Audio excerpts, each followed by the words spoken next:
Thomas Bernero, l'un des heureux propriétaires de Bold Eagle, a un premier prix de Bourgogne à son palmarès dimanche. Est-ce que vous avez des émotions au parcours? Oui, étant donné qu'on s'est retrouvé assez loin en partant, parce que Franck avait pris la décision de courir caché. On lui avait dit qu'il avait carte blanche, qu'il pouvait aller devant. Lui préférait courir caché.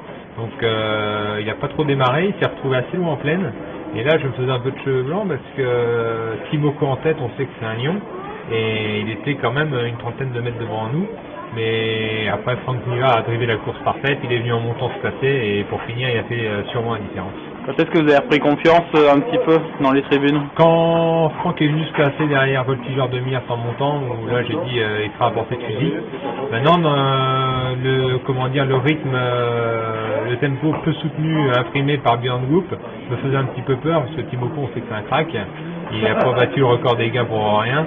Et j'avais peur qu'il nous passe sous le nez, mais Bold, quand il sort d'un dos, il sait aller très très vite. Il a fait comme dans le prix du Bourbonnais, hein, décalé à mi-tournant, il a pris l'avantage entre la ligne droite. J'ai envie de dire que les choses étaient très très bien. Ouais, Franck, après la course, ce qu'il disait, dans le dernier tournant, lui, il était sûr de son fait, parce qu'il sait que quand il décale, le cheval, il fonce.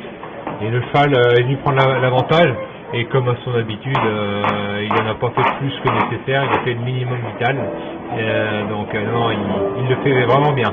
Et après la course, ce que disait son lad, Hugues Montulé, le cheval soufflait vraiment pas du tout.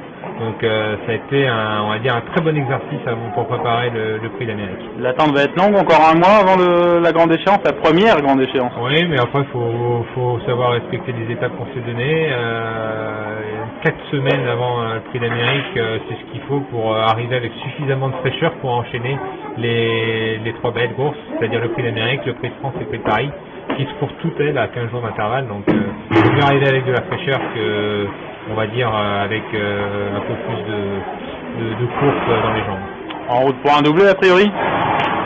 Il ne faut jamais vendre la peau de l'ours avant de l'avoir tué, mais on sera présent. On sera présent. Le cheval, s'il reste dans cette état de forme-là, il aura le droit de prétendre à une très belle place sur le podium.